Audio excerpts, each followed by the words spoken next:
얼마 전에 텔레비전과 신문에 한 사단에서 생긴 일을 보도한 적이 있는데 희한한 일이 있었습니다. 사단장이면 별 2개죠. 사단장이 뚜껑 없는 사단장 차를 타고 자기 병사들을 쭉 열병식을 하게 되는데 그 차에 별 2개를 단 사단장이 2사람이 같이 타고 있는 일이 보도가 된 적이 있어요.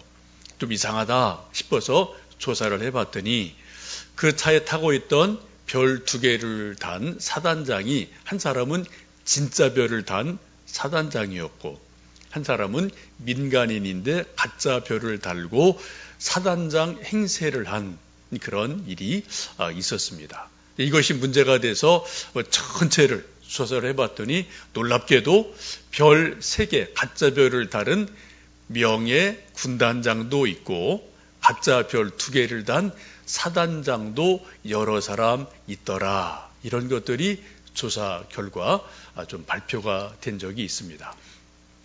여러분, 진짜 별과 가짜 별, 명예 사단장이 가능한가요? 우리나라 법과 훈령에 의하면은 불가능하다고 말합니다. 국방부 훈령에 보면은 명예 군인이라는 것이 있는데 하사부터 대령까지는 이게 좀 명예롭게 하사 혹은 소위 대령 이런 계급을 줄 수 있다고 합니다. 잘 알려진 분은 여기 우리 아주대에 있는 이국종 교수가 명예 해군 중령입니다. 여러분 가끔 텔레비전에서 보셨을 거예요. 대통령 만날 때 해군 옷 딱 입고 또 군복 입고 중령 계급장 달고 거수격리하고 또 대통령 만나고 이렇저렇 했던 일들을 여러분 기억할 겁니다. 이거는 가능한 거예요. 하사부터 대령까지는 합당하면은 명예 군인으로 할 수 있다. 이런 국방부 훈령이 있다고 합니다. 여러분 아시는 것처럼 2011년 아덴만 여명 작전이라는 일이 있었죠. 우리나라 배가 어디 이제 납포가 돼서 인질로 잡혀 있을 때 해군이 기습 작전을 해서 배를 다시 찾아온 일이 있습니다. 이때 총격전이 실제로 있었고 이 석해군 선장이라는 분이 총을 여러 발 맞고 거의 죽었어요. 그런데 우리나라에 있는 어떤 병원도 의사도 그 석해군 선장을 내가 좀 수술해서 살려낼게요. 이런 사람들이 없었습니다. 왜요? 책임질 일이 있으니까. 그때 용감하게 나섰던 분이 이국종 교수고 다행스럽게도 그 총을 여러 번 맞은 그 석 선장을 살려내서 일약 유명한 인사가 되었고 닥터 헬기 닥터로 또 유명해지고 또 여러분 또 여기 아주대 근처 사시는 분들은 밤에도 낮에도 헬리콥터 떴다 앉았다는 그런 것들 여러분 보신 적이 있으실 겁니다. 이런 일이 이제 기회가 돼서 해군에서 너무 감사해서 명예 군인으로 실제로 이제 대위 계급을 준 일이 있어요. 이제 몇 년이 지나면서 이제 소령이 되고 이제 중령까지 올라가고 아마 대령까지도 이제 올라가지 않을까 싶습니다. 여러분, 명예 장군은 불가능합니다. 명예로 별을 주는 거는 안 돼요. 제가 한번 여러분 OX 퀴즈를 낼 테니까 여러분 마음속으로 OX 한번 좀 해보시면 좋겠습니다. 명예 대통령 X죠? 명예 장관 모르겠습니다. 명예 박사 O. 명예 박사 많아요. 여러분 명예 박사는 진짜 박사보다 훌륭한 사람이 훨씬 많습니다. 이분들은 정말 한평생 어떤 분야에 열심히 연구하고 노력하고 열매를 맺으면 논문은 안 썼지만 삶으로 열매로 좋은 것들이 있기 때문에 진짜 박사보다 더 높여주는 의미에서 명예 박사를 드려요. 이건 정말 좋은 겁니다. 귀한 거예요. 명예 권사 가능하죠? 명예 목사 안 되죠? 그런 일은 없어요. 이 세상에 보면은 명예롭게 누군가를 이렇게 좋은 호칭을 드릴 일들이 가능한 일이 있고 그런 것이 안 되는 일이 있습니다. 그 중에 하나가 명예별, 명예 장군은 안 된다는 거예요. 근데 그런 일들이 하여튼 우리 살고 있는 세상에 있어서 조금 좀 문제가 됐던 일이 있습니다. 여러분 성경에 보시면 예수님의 이름과 호칭이 아주 다양하게 소개가 되고 있습니다. 예수님 일컬어서 랍비여, 또 주님, 다윗의 자손이여, 그리스도시여, 이렇게 여러 가지로 제자들이 또 사람들이 부르는 것을 볼 수 있습니다. 그 중에 예수님의 이름을 가장 아름답고 존귀하게 잘 불러준 분이 사도 베드로입니다. 예수님께서 너희는 나를 누구라 하느냐라고 질문하셨을 때 베드로가 주는 그리스도시요 살아계신 하나님의 아들이십니다 라고 예수님의 이름을 가장 합당하게 불러드렸을 때 예수님 기뻐하시고 베드로를 칭찬하시고 천국의 열쇠를 주시는 엄청난 복을 베드로에게 주십니다. 여러분 이것은 지금도 마찬가지죠. 우리가 사회생활할 때 또 우리 친구 만날 때 이런저런 만남이 있을 때 어떤 한 사람에 대해서 가장 좋은 합당한 그런 호칭을 불러주면 그 상대방이 마음이 좋아요. 기분이 좋습니다. 그런데 그 사람에게 합당한 호칭을 불러주지 않으면 무시하는 거가 되죠. 기분이 나빠요. 싸움이 나옵니다. 다툼이 생길 수가 있어요. 여러분 베드로는 예수님에게 가장 합당한 호칭 주는 그리스도시요 살아계신 하나님의 아들이십니다 라는 이 호칭을 불러드리면서 주님께 큰 칭찬을 받고 천국의 열쇠를 받는 엄청난 은혜를 받게 됩니다. 우리 서로 호칭을 불러줄 때, 이름을 불러줄 때 거기에 합당한 호칭을 사랑을 담아 마음을 담아 불러주는 것은 정말 귀하고 아름다운 일임에 틀림이 없습니다. 오늘 함께 읽으셨던 사도행전 7장 말씀을 보시면 스데반의 설교가 쭉 소개가 되어 있습니다. 사도행전 7장 2절부터 52절까지는 스데반의 아주 유명한 설교입니다. 여러분 길지 않으니까 오늘 좀 꼭 한번 좀 꼼꼼하게 한 번, 두 번 읽어보시면 좋겠습니다. 이 스데반의 설교는 구약 성경을 가장 잘 압축하고 요약한 내용이 스데반의 설교예요. 구약에 엄청나게 많은 그 구약의 성경을 그 포인트를 딱 몇 개를 잡아서 구약의 핵심을 쫙 한 줄로 꿰어가는 것이 바로 스데반이 설교한 사도행전 7장의 말씀입니다. 여러분 사도행전 7장 말씀을 잘 읽고 이해가 되시면 구약을 여러분 쭉 꿰는 거예요. 쭉 일괄할 수 있는 그런 놀라운 말씀이 바로 이 말씀에 있습니다. 그런데 이 말씀을 증거할 때 스데반의 얼굴 모습을 6장 15절 말씀 보시면 그렇게 말씀하죠. 공회 중에 앉아있는 사람들이 다 스데반을 주목하여 보니 그 얼굴이 천사의 얼굴과 같더라 라고 말씀하고 있습니다. 지금 설교하고 있는 스데반의 얼굴이 어땠다고요? 천사의 얼굴과 같았다라고 말씀합니다. 여러분 지금 여러분도 다 얼굴이 있으시고 저도 얼굴이 있어요. 서로 얼굴을 보고 있습니다. 근데 어떤 때는 똑같은 사람의 얼굴인데 어떤 때는 천사같이 보일 때가 있어요. 어떤 때는 악마같이 보일 때도 있습니다. 내가 내 얼굴을 봐도 오늘은 참 얼굴이 천사 같구나 생각할 때가 있고 본인이 또 어떤 때는 본인이 자기 얼굴 보면서도 아이고 오늘 얼굴이 왜 그래? 라고 좀 언짢을 때가 있지 않습니까? 똑같은 사람인데도 얼굴이 그때 달라질 수가 있습니다.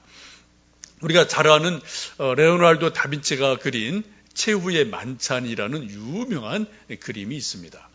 그 그림을 보시면 한가운데 예수님이 앉아 계시고 양옆에 12제자가 쭉 앉아있는 그림을 여러분 잘 아실 거예요. 근데 옛날이나 지금이나 이 화가들이 그림을 그릴 때는 모델이 필요합니다. 추상화가 아닌 다음에는 모델이 필요해요. 레오나르도 다빈치가 예수님의 얼굴을 그리기 위해서 어떤 사람이 모델이 되면 좋을까를 계속 고민하다가 예수님의 모델이 될 만한 사람을 찾기 위해서 여러 곳을 다니게 됩니다. 그래서 어느 날 우연히 자그마한 교회를 갔어요. 갔더니 예배를 드리는데 그 성가대에서 막 찬양을 부르는 한 청년을 보게 됐는데 얼굴이 정말 천사의 얼굴같이 빛나는 아주 아름다운 얼굴인 것을 보고 그 청년에게 요청을 합니다. 내가 이런 그림을 구상하고 있는데 당신이 예수님의 얼굴 모델로 좀 대주시면 좋겠습니다. 허락을 받고 그 청년을 모델로 해서 그린 그림이 예수님의 그림이 나오게 돼요. 그리고 그림을 계속 하나씩 둘씩 그려갔는데 이게 오랜 세월 아주 몇 년에 걸쳐서 그린 그림이거든요. 그 다음에 이제 제자들 베드로, 요한 다 그리고 마지막에 가롯 유다의 얼굴을 또 마지막 그려 넣어야 돼요. 요 모델도 누군가가 좀 가롯 유다를 잘 생각하는 어떤 이미지가 있으니까 이 모델을 어떻게 구할까를 계속 찾기 위해서 여기저기 다니다 어느 날 우연히 한 술집에 가게 됐습니다. 한 청년을 보니까 술이 가득 취해서 얼굴이 일그러져 있고 불평불만에 가득 차 있는 그런 사악한 얼굴의 모습을 보게 됩니다. 그래서 조심스럽게 그 청년이 다가가서 내가 이런 사람인데 좀 당신을 모델로 그림을 그리고 싶소 해서 허락을 받아서 그림을 그리게 돼요. 그림을 다 맞춰갈 때쯤 그 술 취했던 청년이 레오나르도 다빈치에게 말합니다. 내가 가만히 보니 선생님을 옛날에 한번 본 것 같습니다. 어서요. 그랬더니 교회에서 선생님을 본 기억이 납니다. 그래서 레오나르도 다빈치가 잘 보니까 옛날 수년 전에 예수님의 모델로 됐던 그 청년이 세월이 흘러가서 이상하게 돼서 술 취하고 망가지고 사악한 얼굴로 변화된 동일한 사람을 보게 됩니다. 여러분, 우리 모든 사람은 성령이 충만하면은 천사 얼굴이 될 수 있어요. 저나 여러분도 성령 충만하지 않으면 세상의 염려와 근심으로 악으로 가득 차면 우리 얼굴도 악마처럼 변화될 수가 있습니다. 이게 우리 얼굴이에요. 오늘 성경 보시면은 스데반이 성령이 충만해서 천사의 얼굴 같은 모습으로 설교를 했다라고 성경은 말씀하고 있습니다. 오늘 그 설교의 내용이 사도행전 7장에 쭉 소개되어 있는데 그 말씀 여러분 좀 오늘 꼭 읽어보시고요. 설교를 다 마친 다음에 설교를 들은 유대인들이 기뻐하기보다는 막 화를 내면서 스데반을 돌로 쳐 죽이는 일들이 일어나게 됩니다. 우리 54절에서 끝절까지 다시 한번 말씀을 읽어보시겠습니다. 그들이 이 말을 듣고 마음에 찔려 그를 향하여 이를 갈거늘 스데반이 성령 충만하여 하늘을 우러러 주목하여 하나님의 영광과 및 예수께서 하나님 우편에 서신 것을 보고 말하되 보라 하늘이 열리고 인자가 하나님 우편에 서신 것을 보노라 한데 그들이 큰 소리를 지르며 귀를 막고 일제히 그에게 달려들어 성 밖으로 내치고 돌로 칠세 증인들이 옷을 벗어 사울이라 하는 청년의 발 앞에 두니라. 그들이 돌로 스데반을 치니 스데반이 부르짖어 이르되 주 예수여 내 영혼을 받으시옵소서 하고 무릎을 꿇고 크게 불러 이르되 주여 이 죄를 그들에게 돌리지 마옵소서 이 말을 하고 자니라. 스데반의 순교의 모습을 지금 말씀하고 있습니다.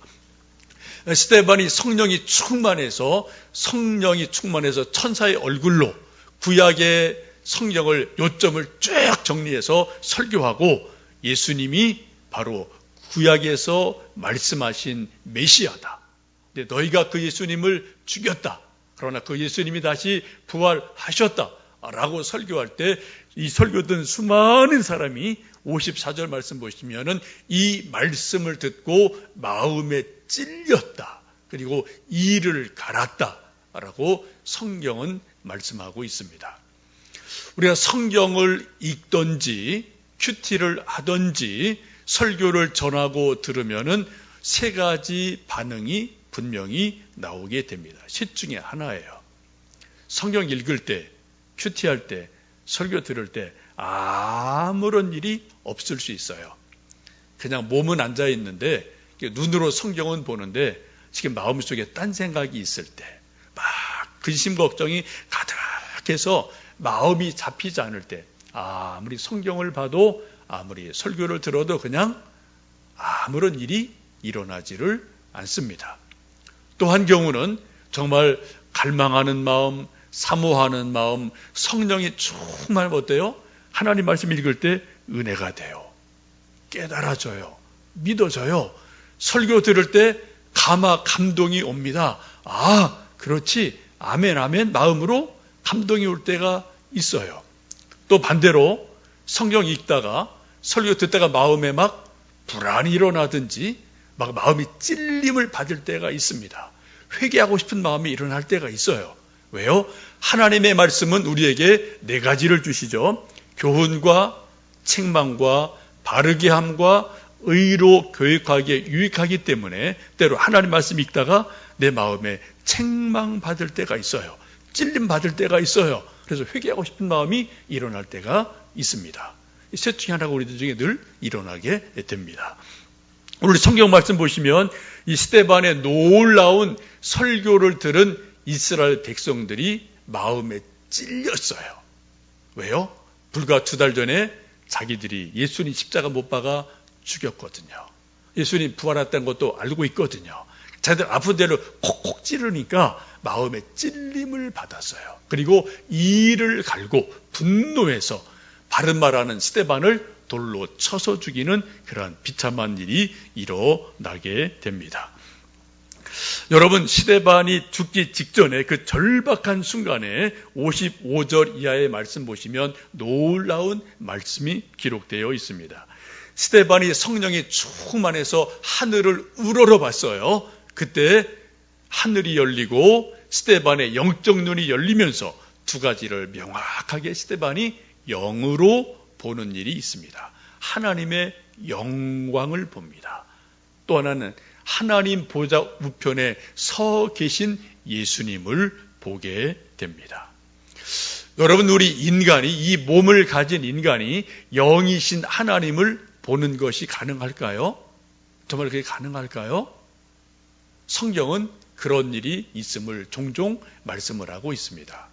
대표적인 사람이 창세기 32장에 나오는 야곱이죠. 야곱이 약보강에서 열심히 기도하고 나서 하는 말이 무엇입니까? 분이엘, 내가 하나님의 얼굴을 배웠습니다 라고 고백하고 20년간 문제 해결 안 됐던 형을 만나고 그 얼굴을 보고 내가 형의 얼굴을 보니까 하나님 얼굴 같아 형. 그리고 화해하는 놀라운 일이 야곱에게 일어납니다. 분명히 하나님 얼굴을 봤다고 고백을 해요. 오늘 본문도 보시면 죽기 직전에 스데반이 순교 직전에 어떻게 해요? 하늘이 열리고 스데반의 눈이 영안이 열리면서 하나님의 영광을 봤다라고 분명하게 말씀하고 있습니다. 놀라운 것은 스데반이 하나님의 영광을 보는 동시에 하나님 보좌 우편에 계신 예수님의 모습을 좀 더 구체적으로 보고 있습니다. 56절에 말씀하기를 말하되 보라 하늘이 열리고 인자가 하나님 우편에 서신 것을 보노라 라고 말씀하고 있습니다. 이것을 세번역 성경은 이렇게 말씀합니다. 보십시오. 하늘이 열려 있고 하나님의 오른쪽에 인자가 서 계신 것이 보입니다 라고 말씀을 해요. 여기 보시면 독특한 예수님을 부르는 호칭이 나오죠. 예수님 뭐라고 불러요? 인자라고 부릅니다. 하나님의 보좌 오른편에 인자가 서 계시다. 그 인자라는 단어는 여러분 저기 보시면 한자로 어질 인자가 아니에요. 예수님 일컬어 우리가 예수님은 어지신 분이다. 말이 맞죠? 예수님은 자비로우신 분이다. 말이 되죠? 근데 여기서 말하는 인자는 저 한자로 인자, 어질 인자가 아니에요. 인자라는 것은 사람 인자를 써서 사람의 아들이다. the Son of Man이라는 그러한 뜻으로서의 인자라는 단어를 여기에서는 쓰고 있는 것입니다. 여러분 성경 읽어보시면 인자라는 단어를 가장 많이 볼 수 있는 곳이 복음서입니다. 사복음서를 보시면은 예수님께서 자기 스스로를 일컬어 말할 때 인자가 이런 말씀을 아주 많이 쓰고 있어요. 또 볼 수 있는 것은 구약성경 다니엘서 7장에 보시면 인자 같은 이가 라는 말씀이 있어요. 거기에 아주 독특한 표현으로 다니엘 선지자가 하늘의 영광을 보고 예수님 일컬어서 인자라고 부른 일이 있습니다. 신약 성경에서 예수님을 인자라고 부르는 곳이 몇 곳 나오는데 히브리서 2장 6절에 있습니다. 요한계시록 1장과 14장 2번 나와요. 여러분 성경 속에서 인자라는 요 독특한 단어를 쓰는 곳이 많지를 않습니다. 근데 유일하게 오늘 사람이 예수님을 일컬어서 인자가 서 계신다라고 예수님을 인자로 부르는 것은 사도행전 7장 오늘 함께 읽으신 이 말씀이 유일한 말씀으로 보시면 좋겠습니다. 여러분 복음서를 보시면 12제자도 예수님 부르실 때 인자여 이렇게 부른 적이 없어요. 나 주님, 랍비여, 선생님 이렇게 불렀어요. 사도 바울도 예수님을 부를 때 인자여 라고 부른 적이 없어요. 주님, 그리스도시여 라고 불렀지 사도 바울도 예수님을 인자여 라고 부른 적이 없습니다. 아주 독특하게 오늘 사도행전 7장에서 스데반이 설교를 하고 죽기 직전에 순교하기 직전에 하나님이 하늘을 열어주시고 이 스데반의 영의 눈을 열어주신 그 짧은 순간에 스데반이 하늘을 보고 하나님 보좌 우편에 서 계신 예수님을 향해서 인자가 서 계신다라고 말하는 것이 아주 독특하고 유일한 경우입니다. 복음서를 보시면 예수님께서 자기를 나타내서 인자라고 부르시는 경우가 많은데 이러한 경우에 예수님이 말씀하십니다. 마가복음 14장 23절 보시면 말세에 대해서 이렇게 말씀하죠. 그때에 인자가 구름을 타고 큰 권능과 영광으로 오는 것을 사람들이 보리라 라고 말씀하세요. 누가복음 9장 26절에 누구든지 나와 내 말을 부끄러워하면 인자도 자기와 아버지와 천사들의 영광으로 올 때에 그 사람을 부끄러워하리라.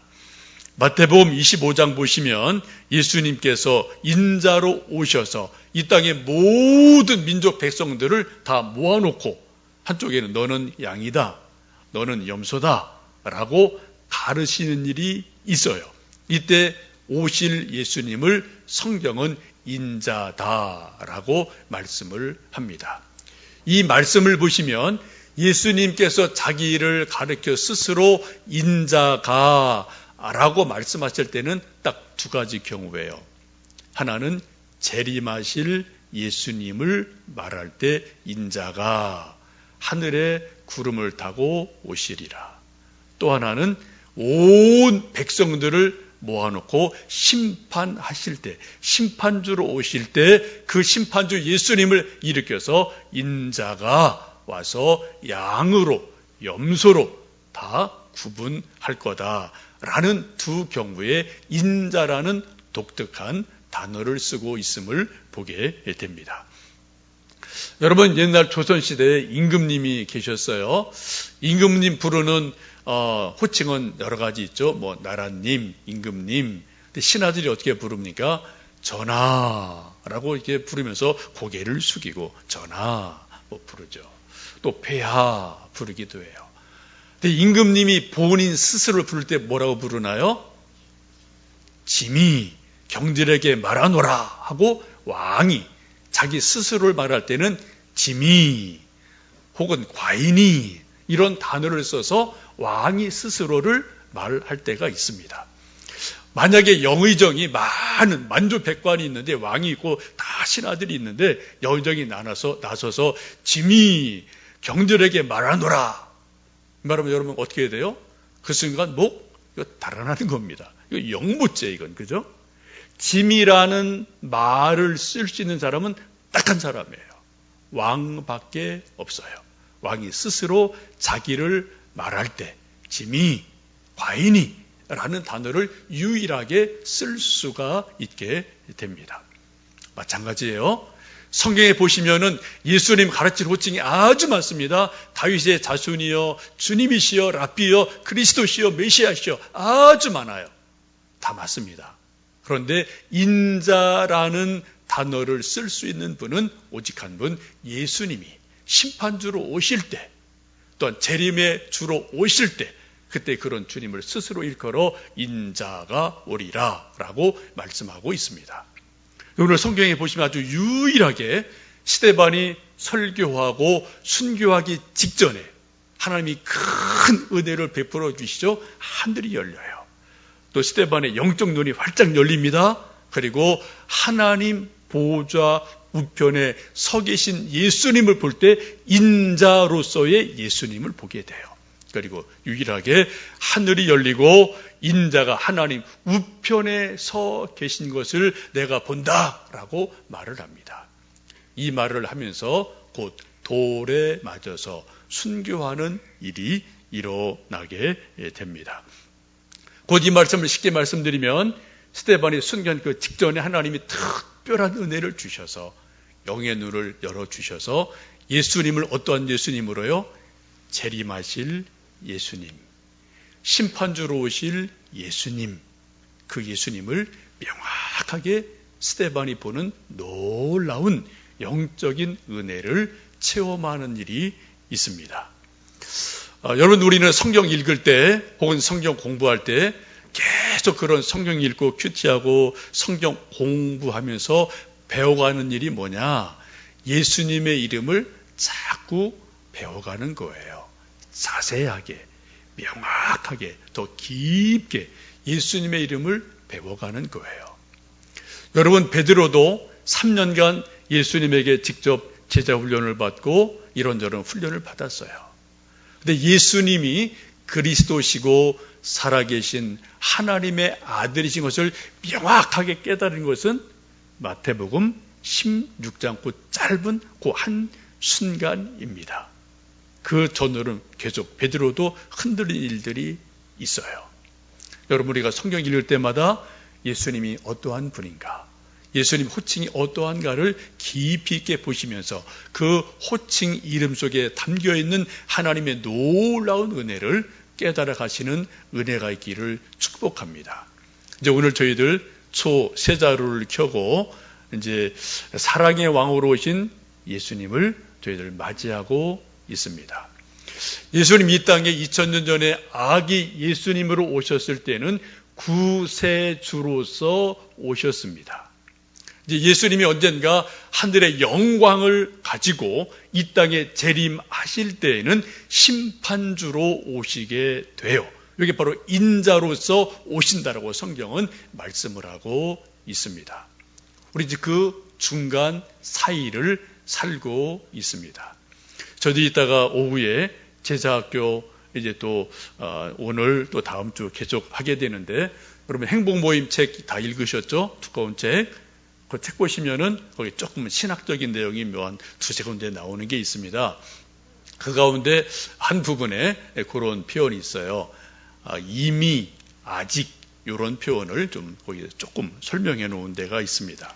already, not yet 이라는 그러한 단어인데, 이거는 예수님이 이미 우리에게 이 땅에 구세주로 오셨어요. 이미 오셨어요.